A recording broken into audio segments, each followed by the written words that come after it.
রিমি থাপ্পড় খেয়ে চুপচাপ বেঁকে বসে রইল। নিজের দুই গালে হাত রেখে কান্না করছে সে। এভাবে কেউ তাকে কখনোই মারেনি। এমনি কি তার হাইনা বড় না? সাইড ডন, অনেক হয়েছে আর না। তোমার সাহস কি করে হয় আমাকে দুইবার থাপ্পড় মারার? তুমি কি পেয়েছো আমাকে? তোমাকে ওই রিয়াজের মতো রেপ করার ট্রাই করিনি আমি। তোমাকে ভালোবাসি, কিন্তু তার মানে এই নয় মাথায় তুলে নাচবো। এটা ভেবো না। একটা কথা মন দিয়ে শুনে নাও। আমি যা চাই তাই হয়, আর যা পছন্দ করি তা নিয়েই ছাড়ি। তুমি এখান থেকে পালাতে পারবে না। তোমাকে আমায় বিয়ে করতেই হবে। আমাকে বিয়ে করা ছাড়া তোমার উপায় নেই। ওই দিন ওই কুকুরের বাচ্চা রিয়াজ আমাকে অনেক মেরেছে, অনেক অপমান করেছে। ওর কাছ থেকে তোমাকে ছিনিয়ে নিয়ে বিয়ে করার মাধ্যমেই ওকে চরম শাস্তি দেওয়া হবে। এক ঢিলে দুই পাখি মারবো আমি। রিয়া যেখানে কখনোই আসতে পারবে না। তাই তুমি পালানোর বৃথা চেষ্টা করো না। এখন নাকা কান্না বন্ধ করে চুপচাপ খেয়ে নাও। তারপর ফ্রেশ হয়ে চেঞ্জ করে নাও। কথাগুলো বলে চলে গেল সাহেব। রিমি, আমার সাথে কি হচ্ছে এগুলো? আমি কি দোষ করেছি? আল্লাহ আমাকে কেন শাস্তি দিচ্ছ? একজন কিডন্যাপ করে আমাকে বিয়ে করেছে, তারপর আমার উপর অধিকার করে নিয়েছে। আমি ধর্মমতে ওনার স্ত্রী, তাই মেনে নিতে শুরু করেছিলাম ওনাকে। কবুলের একটা টান আছে যেটা আল্লাহ প্রদত্ত। এজন্য আমার মনে ওনার জন্য কিছুটা মায়া জন্ম নিতে শুরু করেছে। উনার আমার প্রতি কেয়ার নেশার অফুরন্ত ভালোবাসা আমাকে উনার প্রতি কিছুটা দুর্বল করেছে। এর মাঝে আরেকটা হায়নার ঢেড়স আমাকে এখানে নিয়ে এসেছে। আমাকে বিয়ে করার জন্য উঠে পড়ে লেগেছে। আমার কি মন বলতে কিছুই নেই নাকি? আল্লাহ, কোথায় তুমি? আমাকে এই হায়নাগুলোর হাত থেকে মুক্ত করো প্লিজ। এদিকে রিয়াজ তো পুরো শহর তছনছ করে ফেলেছে সাইদকে খুঁজতে। রিয়াজ, রিমি কোথায় তুমি? তোমাকে একটিবার দেখার জন্য আমার প্রাণটা চলে যাচ্ছে। এই সময় তোমার পাশে আমাকে সবচেয়ে বেশি প্রয়োজন। তোমার আর আমার সন্তানের খেয়াল রাখতে পারছি না আমি। এর থেকে আমার কষ্টের কিছুই নেই আমার কাছে। রিয়াজ এক নাগাড়ে ফোনে যোগাযোগ রাখছে। কোথাও রিমি খোঁজ পাওয়া যায় কিনা। আবার ড্রাইভ করে নিজেও খুঁজছে সাইদকে। এখন পর্যন্ত রিয়াজ এক ফোঁটা পানিও খায়নি। অন্যদিকে খলিল সাহেব আর কমিশনার বাংলোতে গিয়ে জানতে পেরেছে রিমি কিডন্যাপের খবর। কমিশনারকে দিয়ে রিয়াজের নামে এফআইআর ফাইল তৈরি করেছে। রিয়াজের নামে গ্রেফতারি ওয়ারেন্ট করে রিয়াজকে গ্রেফতারি করার জন্য কিছু পুলিশ অফিসার নিয়োগ করা হয়েছে। খলিল সাহেব, আমার মেয়েকে কিডন্যাপ করে বিয়ে করার শাস্তি এবার তুই পাবি। ক্রিমিনালের বাচ্চা, তোকে এমন শায়েস্তা করবো যে তুই বুঝতে পারবি না খলিল মির্জার সাথে টক্কর নেওয়ার কি পরিণাম হয়। তার আগে আমাকে রিমিকে খুঁজে বের করতে হবে। রিমি ওয়াশরুমে চেঞ্জ করছে। প্রথমে শাড়ি হাতে নিয়েছিল পরার জন্য, কিন্তু সে শাড়ি পরতে জানে না। তাহলে কে তাকে পরিয়ে দিবে? রিয়াজ তো রিমির পাশে নেই। রিমি শাড়ি রেখে থ্রি পিস নিল পরার জন্য। হঠাৎ রিমির পুরনো একটা দৃশ্য মনে পড়ে গেল। রিমি, খবরদার আমার কাছে এলে ভালো হবে না।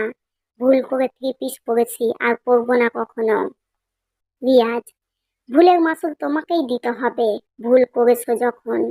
তুমি জানো না তোমাকে শাড়ি পরে দেখতে আমার ভালো লাগে? কথাটা বলে রিয়াজ রিমির ওড়না নিয়ে নিজের গলায় পরলো। তারপর নিজ হাতে শাড়ি পরিয়ে দিল। হঠাৎ কেউ ওয়াশরুমের দরজায় ধাক্কা দিল। রিমি বাস্তবে ফিরে এলো। রিয়াজ খবর পেয়ে সায়েদের একটা আস্তানায় গেল। সেখানে গিয়ে সায়েদ আর রিমিকে খুঁজে পেল না রিয়াজ। সেখান থেকে বের হতেই কিছু লোক ঝাঁপিয়ে পড়লো রিয়াজের ওপর। লাঠি দিয়ে রিয়াজকে আঘাত করতে লাগলো। রিয়াজও কম না, সেও সবাইকে মারতে লাগলো। মেরে তক্তা বানালো সবাইকে। হঠাৎই পিছন থেকে কে যেন একটা ইট দিয়ে মাথায় মাথায় আঘাত করলো রিয়াজের। রিয়াজ নিমিষেই মাটিতে লুকিয়ে পড়লো। তার অন্য কিছুই খেয়াল নেই। চোখের সামনে রিমির ফেসটা ভেসে উঠছে, আর একটা বেবির হাসির শব্দ শুনতে পাচ্ছে রিয়াজ। রিয়াজ পুরোপুরি ভাবেই নিজের জ্ঞান হারালো। যখন তার জ্ঞান ফিরলো তখন নিজেকে আবিষ্কার করলো একটা অন্ধকার রুমে। রিয়াজ ধীরে ধীরে উঠে দাঁড়ালো।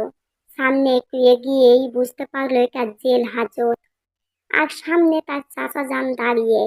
খলিল সাহেব, শয়তানের বাচ্চা, বল আমার মেয়ে কোথায়? না হলে সারা জীবন এখানেই থাকবি। রিয়াজ কিছু হেসে বলল, জাস্ট ওয়েট শ্বশুর মশাই ওরফে চাচা যান। খলিল সাহেব চমকে গেল চাচা যান ডাকাতে। রিয়াজ আবারও বলতে লাগলো, রিমিকে আমি কিডন্যাপ করেছিলাম ঠিক, কিন্তু ওকে আবার বিয়ে করার পর ও নিজে থেকে আমার কাছে থেকেছে। ওকে জোর করে আটকে রাখার প্রয়োজন হয়নি, কিন্তু এখন ওকে সাইদ নামে ক্রিমিনাল ওকে কিডন্যাপ করেছে। রিয়াজের কথা শুনে খলিল সাহেব চমকে গেল কিছুটা, কারণ সাইদের সাথে ওনার পুরনো শত্রুতা আছে। রিয়াজ, চিন্তার কিছুই নেই। আমার ওয়াইফকে সব রকম ঝামেলা থেকে বাঁচানোর ক্ষমতা আল্লাহ আমাকে দিয়েছেন চাচা যান। খলিল সাহেব, বারবার চাচা যান বলছিস কেন? রিমিকে আমি নিয়ে আসবো, তোকে আনতে হবে না। তুই জীবনও এখান থেকে বের হতে পারবি না। রিয়াজ, রিমি আমার ওয়াইফ, ওকে আমি নিজের কাছে নিয়ে আসবো। আর চাচা জানকে চাচা বলে ডাকবো না কেন? তুমি তো আমার চাচা যান, আমাকে ভুলে গেলে কিভাবে? খলিল সাহেব, কে তুমি? ভয়ে ভয়ে বলল কথাটা। রিয়াজ, মনে মনে যা ভাবছেন আমি সে, শ্রদ্ধেয় জলিল মির্জা ওরফে আপনার বড় ভাইয়ের ছেলে, এবং বর্তমানে আপনার মেয়ের স্বামী রিয়াজ চৌধুরী ওরফে মির্জা। খলিল সাহেব কিছুটা ঘাবড়িয়ে বলল, তুমি ভাইজানের ছেলে? তুমি এখনো বেঁচে আছো? রিয়াজ, রাখে আল্লাহ মারে কে, বেঁচে আছে আপনার কুকর্মের সাক্ষী হিসেবে। খলিল সাহেব কিছুটা ভয় পেয়ে গেল। রিয়াজ, ভয়ের কিছু নেই আপাতত, কিছু করব না। পাপের শাস্তি পরে পাবেন। আগে রিমিকে ফিরিয়ে আনি, তারপর রিমির সামনে শাস্তি দিব। রিমির তো জানা দরকার তার বাবার কৃতকর্ম। কমিশনার তাদের কথাগুলো শুনছেন। খলিল সাহেব চুপচাপ শুনছেন আর ভাবছেন কিভাবে এই বিপদ থেকে রক্ষা পাওয়া যায়। তখনই একটা লয়ার আসে। লয়ার, কমিশনার কাসিম, এই যে এটা মিস্টার রিয়াজের জামিনের পেপার, উনাকে সসম্মান মুক্তি দিন। খলিল সাহেব আর কমিশনার নিজের দিকে তাকিয়ে কি যেন চোখের ইশারা করলেন। কমিশনার, পেপার তো ঠিক আছে, এই লোক অল্প সময়ে জামিনের ব্যবস্থা করলো কিভাবে? যাই হোক, হাবিলদার উনাকে ছেড়ে দিন। রিয়াজ বের হয়ে মুচকি হাসলো। খলিল সাহেব রাগে গজগজ করছে। রিয়াজ, এবার তাহলে আসি শ্বশুর মশাই, আপনার মেয়ে আর নাতিকে আনতে যাচ্ছি, দোয়া করবেন। খলিল সাহেব অবাক হলেন কিছুটা। রিয়াজ যাওয়ার আগে হাবিলদারকে ইশারা করলো। এদিকে রিমি কিছুই খাচ্ছে না, না খেয়ে দুর্বল হয়ে গিয়েছে।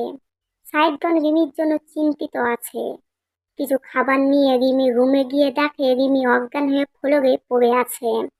শাহেদ ভয় পেয়ে রিমিকে তাড়াতাড়ি ক্লিনিকে নিয়ে গেল। ডক্টর এসে রিমির সম্পর্কে যা বলল তাতে শাহেদ রেগে একাকার। রিমির প্রেগনেন্টের খবর শাহেদকে জানালো ডক্টর।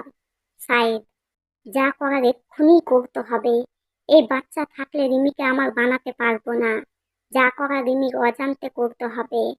শাহেদগঞ্জ ডক্টরকে ভয় দেখিয়ে টাকা দিয়ে অপারেশনের ব্যবস্থা করলো। রিমিকে ঘুমের ইঞ্জেকশন দিয়ে অজ্ঞান করে অপারেশন থিয়েটারে নিয়ে যাওয়া হলো। ওদিকে রিয়াজ ড্রাইভ করে এখনো রিমিকে খুঁজে বেড়াচ্ছে, কিন্তু রিয়াজের হঠাৎ ভীষণ অস্বস্তি লাগছে। রিয়াজ, রিমি আর আমার সন্তানের কিছু হলো না তো? সায়েদকে মেরেই ফেলবো ওদের কিছু হলে। ভুল ত্রুটি ক্ষমার চোখে দেখবেন। নেক্সট পার্ট খুব তাড়াতাড়ি দেওয়ার চেষ্টা করব।